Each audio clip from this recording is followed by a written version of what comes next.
Good morning and Jai Hind student. Welcome again. I am Sapna Singh, your political science teacher. Now today we discuss about class 9, chapter 4, working of institution. Now in this chapter, firstly we discuss about need for political institution. The Prime Minister and the Cabinet are institutions that take all important policy in decision.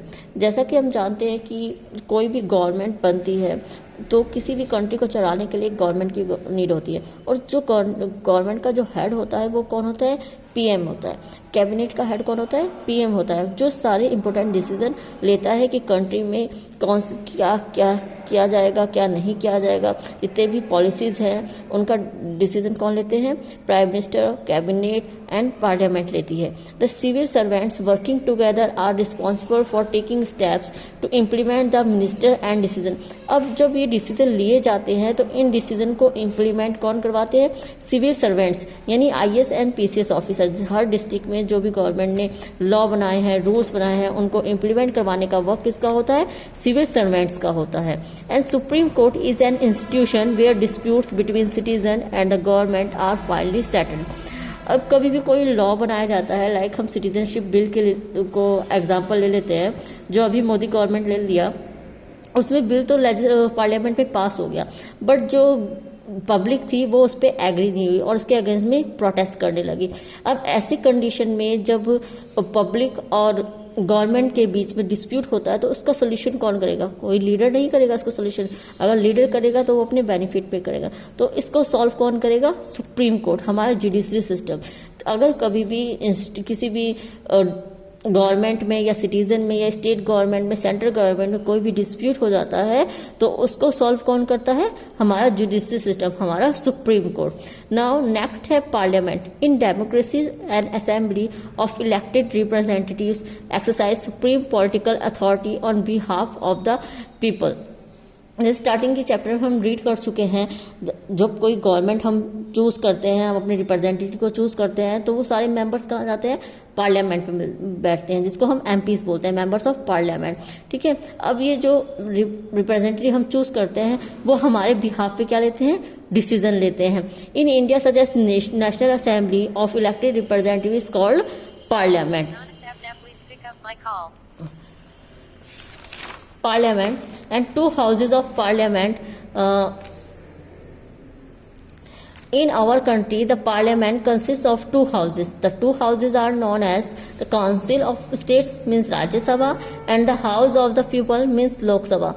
Parliament को two parts में divide किया गया है, to houses में। Firstly है राज्यसभा, जिसको हम permanent house और काउंसिल्स ऑफ स्टेट्स भी बोलते हैं। सेकंड है लोकसभा, जिसको हम हाउस ऑफ द पीपल और लोअर हाउस भी बोलते हैं। बिकॉज लोअर हाउस इसलिए, अपर हाउस होता है राज्यसभा, जिसको परमानेंट हाउस भी बोला जाता है, काउंसिल्स ऑफ स्टेट्स भी बोला जाता है, और सेकंड होता है लोकसभा, जिसको लोअर हाउस बोला जाता है। ये परमानेंट हाउस नहीं होता है। क्यों नहीं होता है? बिकॉज इसके जो मेंबर्स हैं वो हर 5 ईयर्स बाद, इलेक्शन के बाद चेंज हो जाते हैं। बट जो राज्यसभा के मेंबर्स होते हैं वो 2/3 के, वो 1/3 जो मेंबर्स होते हैं वो ही रिजाइन करते हैं, वो ही हटते हैं।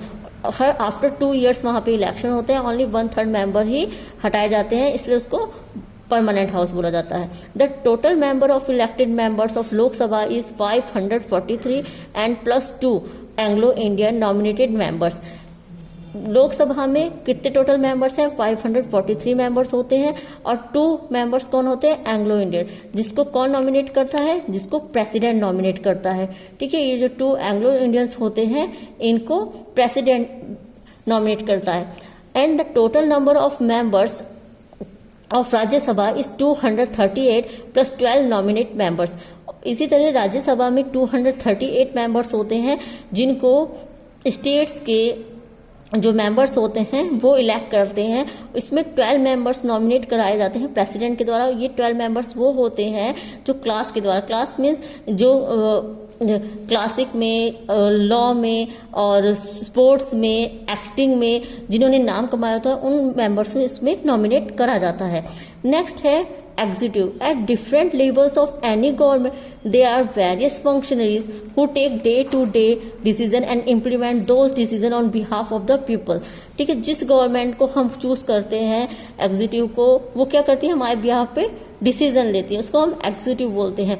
And all this functionaries are collectively known as the executive. And executive two types की होती है, political and permanent executive. Political executive यानी जो मिनिस्टर्स हम चूज करते हैं, हम इलेक्ट करते हैं, और जो मेंबर्स बन के जाते हैं वो हर 5 ईयर्स इलेक्शन के बाद चेंज हो जाते हैं।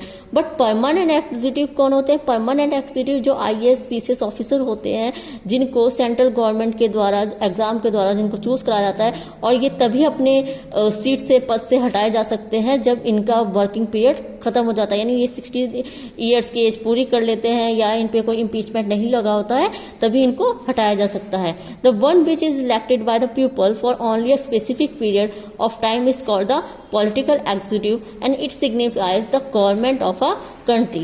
The one where people are appointed on a long term basis is called the permanent executive or civil service, जैसे मैंने अभी आपको बताया। and people working for the civil service are called the civil servants. Now thank you student. In next video we discuss about prime minister, councils of minister, coalition government, president and judiciary. Thank you very much. Jai Hind.